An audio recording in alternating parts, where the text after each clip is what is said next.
Speaking of false icons, posthumous Tentacion, XXXTentacion, Bad Vibes Forever. 25 songs long, 57 minutes. Every song is like a minute and a half. There's like 2 songs that are longer, but everything else is pretty short. And yeah. We listened to it so you don't have to if you didn't know what podcast you were listening to. So XXXTentacion's album, it is a posthumous album, and it has like many different producers, many different artists trying to cash in, if you will.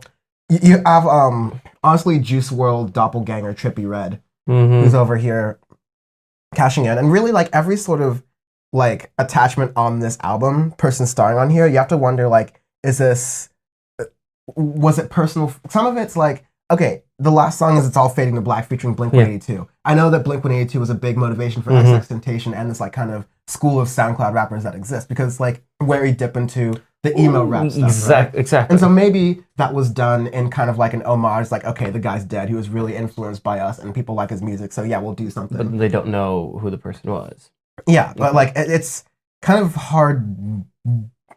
It's the reason I kind of put the stories together between R. Kelly, the dichotomy of that and XXXTentacion, is that we come to realize these things are so bad way too late. Exactly. We don't actually call it out in the moment, and so like we're allowed to kind of do these things that happen. So, or to me, what happened was he was killed while he was on trial. Or like he was going on trial for the domestic violence issues. So we don't know if he was going to get sentenced or anything, but he was killed too early to know exactly what was going to happen. And I think that would have completely shifted the entire thing about him.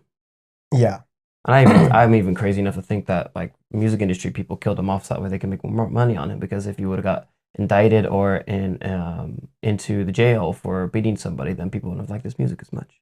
People wouldn't have liked his music as much, and it would have been more of like a legal liability. So it's better you just like kind of cut that off while the getting's kind of high. You know, that there's the theme of this show is going to be like dumb industry shit that gets played. Like the music industry did a big facepalm this week, and that's going to be my kind of warpath. Anyways, about the music, most of it's garbage. It's absolutely terrible. Yeah. Don't listen to it. Don't give him any more money or his estate. Nothing. No. But the fact that we did, it's really long. You shouldn't get through all of it. It's kind of the usual SoundCloud kind of thing where like you can kind of dip in and dip out of it quickly. Also, there's a song called School Shooters. Yeah, I had a really edgy tweet about this. It's like the fact that you had a song called School Shooters when your intestines got split in a car dealership parking lot in Miami, and that was your death. It's kind of super ironic. Kind of sad that Lil Wayne cashed in on that one too.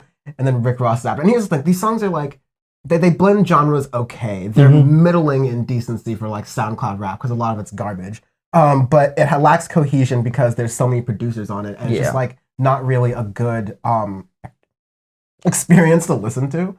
I mean, some people can relate to these songs, but like literally, if you like XXXTentacion, you can like Juice WRLD. Sure, drugs and all that stuff, but at least as far as we know, and as far as it seems like as a person, he's not doing all the horrible things XXXTentacion is talking about. Exactly. And for the record, even though we do a bonus episode about this that we recently re-aired and talked about, we're going to go through this again. Oh, we've got to go through this again. God, okay. Because there are, and we're talking about the court thing, like, oh, these things were acquitted, she signed this stuff, why yada yada. Okay, like, he talks about being a violent person. He said that I have violent thoughts. He said that the reason feminism doesn't exist or is irrelevant is because Hillary Clinton ran for president and didn't die for it.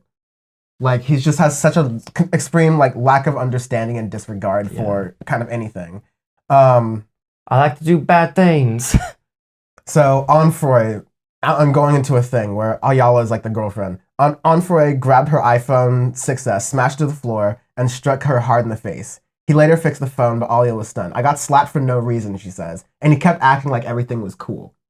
It's like, that's just the experience that XXXTentacion is treating his like, later ex-girlfriend. Current baby mama. Yeah, current baby mama, who was pregnant with his child. Later that day, Ayala says, Onfroy hit her again. I was really lightheaded because the slap was so hard, she recalls. It was one of those slaps you hear ringing. She sat for a second, dazed. Onfroy told her to wait and then left the room. Onfroy is his government name, by the way. Yes, XXXTentacion.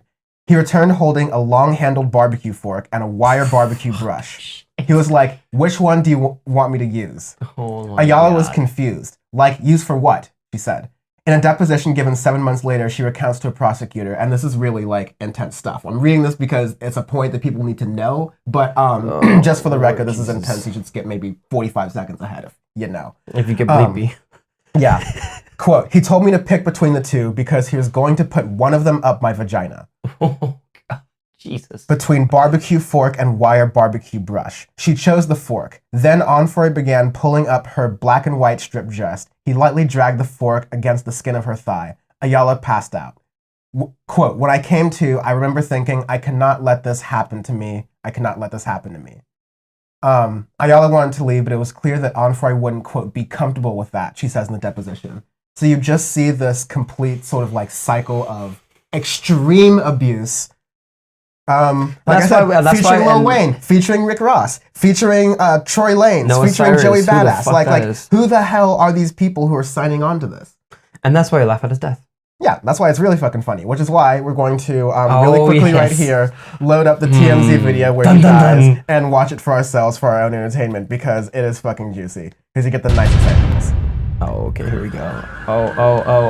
Yeah, they're walking into the car. I fucked with I8s. Yeah. Good choice in car, bad man to buy one. XXXTentacion challenge, just like...